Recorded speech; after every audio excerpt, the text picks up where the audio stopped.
ano yung mga naging struggles nyo sa relationship nyo? Meron ba? Meron ba kayo naging struggles? Huwag kang umiyak. Parang malalim. Meron ba lang? Wala, siguro po, Ay, meron pong adjustment. Yun, Syempre po adjustment. Kasi from friendship to relationship. Iba kasi pag, mag-jowa or Opo. kasi umaarte yung babae. Baby talk na po ako. Ay, ganun ka. Parang, Opo, sobrang naging, yung angas ko na wala kay Leo. Parang ganun po yung nangyari talaga. At the same time, nagkaroon din po kami ng leeway sa isa't isa sa adjustment po namin. Na hindi agad, in just a snap, yung magjowa na agad. Alam niyo po, nung time, nag-holding hands lang po kami na mag-asawa na kami. Ganun po talaga yung namin. Kasi hindi po namin alam kung paano iti-turn siya into romantic. Parang hindi kami emotionally attached sa isa't isa eh. In a romantic way. Naliligaw ka, parang wala lang nag-date. Wala lang, parang friends pa rin kami. Opo, ganun po. Kaya nahirapan ako. Sabi ko, paano ko ba to ma-identify kung nililigawan niya na ako? Parang magkaibigan pa rin kami. Parang ganun po. Pero ang sarap po ng ganong klaseng Opo, relationship. Kasi siguro yung adjustment na lang namin, yun na po, yung sa romantic part. Na nagawa po namin siya after namin. Ang maganda kasi nangyari sa inyo, nakilala nyo na yung isa't isa. Opo. Kaya wala kasi kaya nagpe-fail yung nila, relationship. Hindi talaga nila kilala yung sarili. Yung parang may biglang lulutang na masamang ugali. Yes, Kami rin na po namin masamang ugali namin sa isa. Alam niyo po ba? Ay, hindi! Hindi kasi di ba pag mag-aasawa, kailangan matanggap mo yung yung flaws talaga ng flaws. tao. Kasi wala namang perfect eh. Opo. Diba? Kaya po ang sabi niya sa vow, ang nakaraan mo. Ang nakaraan mo ay nakaraan na sa akin. Kasi marami po... May sinabi ka din dun sa mo na parang... Ano po yun, Ma'am? Maraming mang sabihin sila. Parang may sinabi ka dun na... Siya po yun. Kung ano man ang sabihin nila, basta tayong magkasama. Ay, sa akin po yan. Parang sabi ko, maraming nakikikilig, maraming nakikicomment, but at the end of the day, it was you and me.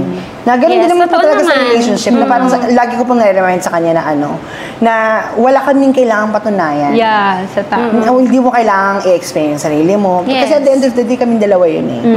May sasabihin sila, may i-comment sila, pero ang mahalaga yung okay kaming dalawa. So may mga nambabash ba? Hindi naman po. Pero naman lahat naman ng mga netizens ay subukan positive. lang po nila. Baka naman sa magiging gaffer mo. Actually, Miss Joyce. Ang nakakatuwa sa mga tao po, for example, meron pong may na pangit yung comment. Kasi pag ganyan may nag-viral na video, meron iba-iba yung ng tao. Ayun po. Hindi, yung mga nagko-comment po na hindi maganda. Actually, nakakatuwa po yung mga netizens kasi sila mismo yung nagtatanggol. Sila mismo yung nagko-comment. Hindi namin kailangan ipagtanggol sa sarili namin. Kasi sila mismo yung kumuulog dun sa negative comment. Tsaka yung iba gusto na niya lang maging anak namin. Kahit mga ilang taon na sila. Tsaka nakakatawa po talaga yung comments ng mga netizens sa social media. Lalo na po sa naniwala po sila ulit doon sa ganda marriage. Tsaka kasi, parang nag-transform talaga kayo. Opo. Parang ang layo sa dati. Siyempre, yung mga nakakakilala sa inyo. That's true. Yung mga nakakakilala sa inyo, mga classmates nyo, mga friends nyo, parang natutuwa sila sa nangyari. Na-shock po talaga ang sangkatauhan. Nagulat sila. Di po talaga nila in-expect na may ganong klaseng kasal. Parang yun din po yung pinaka-highlight nun, na pwede pala na maging totoo lang kayo sa wedding nyo, na hindi nyo kailangan magpanggap na dapat sobrang solemn. Na nag-glorify din naman para kasi yung wedding nyo, parang nangyari, enjoy nyo lang. Opo, kasi yung joy din sa heart namin na nanggaling kay Lord at yung finally nangyari na kasal. Actually, kagabi ko lang siya napanood. Pinapanood ko siya. Nakakatuwa. parang hindi naman siya dinog show, di ba? Yun lang yung nyo expression nyo Tapos, at the end of the video, parang sobrang nakakakilig. Ang tagal ng kissing. First kiss ko po. Ay, dalagang Pilipina. Dalagang Pilipina, yeah. Isang dalagang Pilipina. Ma! Diba? Opo. Kaya masaya po talaga nung kasal na yun. Sobrang...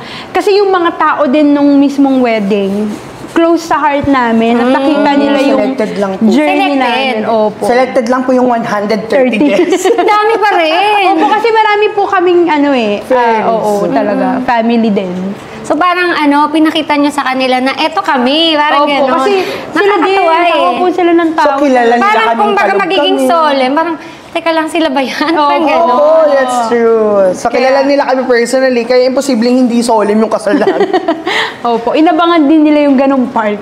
Oo, parang na-curious sila, ano kayang mangyayari today? Opo. Kaya hindi din po namin expect na magbabiral siya ng ganon. Kasi very natural lang namin ng wedding. Hindi namin siya kailangan mag-viral tayo. Ay, Oo, wala kaming ganon. Yung nag-upload po ng video, bridesmaid ko lang po yun. Si Taga Kyla May Batangas Gomez. din. Si Kyla May Gomez. Siya po talaga. Shout out kay Lame. Ayun Ang galing mo mag-edit. Opo, ang galing niya po talaga mag-edit. Actually, meron po siyang...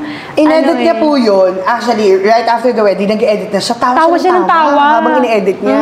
Tapos natapos na siya 4 a.m. ng umaga. Tawa po Nag-enjoy siya talaga ng siya. tawa ko po. Sabi, upload ko to, kuya. Upload ko to. Ganun lang Nauna pa po. siya sa video highlights. Opo. Opo.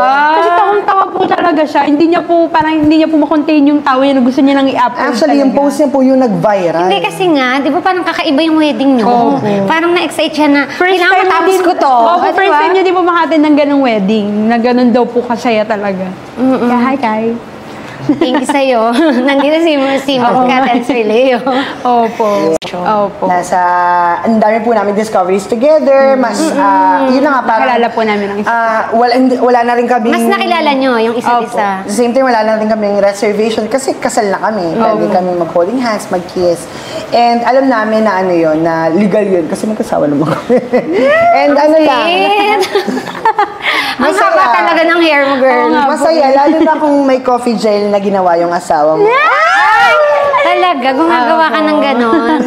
So, parang ang love language niya, service. Oh, ay, sa kanya ko nga lang po yung nagagawa, yung ganong part talaga. Ikaw, anong love language mo? Yun din po. Service din parehas. po. Opo. Quality time din Quality talaga. time.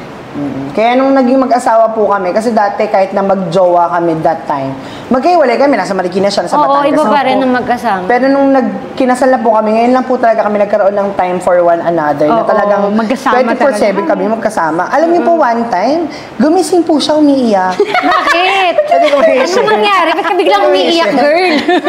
Gumising po siya umiiyak kasi na-homesick po siya ng Joycey. Na-homesick? Kasi po nakatira po kami sa Batangas. Ang pamilya niya po ay nasa Marikina. Marikina. So, hindi katulad nung ibang kinasal na nakakadalaw sa family. So, siya, hindi. Nakakulong siya ngayon sa Batangas. Nakaka-permit tuloy siya sa Batangas ngayon. One time na naginip daw siya, na nag-swimming daw yung family niya. Naka-video Tapos call ako. naka-video call lang daw siya. Umiiyak siya. Nagising siya. Opo. Umiyak siya. Kasi hindi po talaga kami sanay, intact po talaga si family namin. So, hindi po kami sanay ng lumilipat ng malayo yung mga pag kinakasal. Kaya nung Sino yung nag-decide na parang dito na lang tayo sa Batangas? si Leo po kasi ay pastor sa FOMCC Batangas po. Doon po siya Ganun na-assign. kasi yung sa Opo. relationship, give and take. Kaya doon po kami nag-stay. Para po matutukan ang ministry. Yan po. Naiyak po siya. Na-homesick. Anong ginawa mo nun? Wala, niyakap ko lang siya. Tapos inasal na umiiyak siya.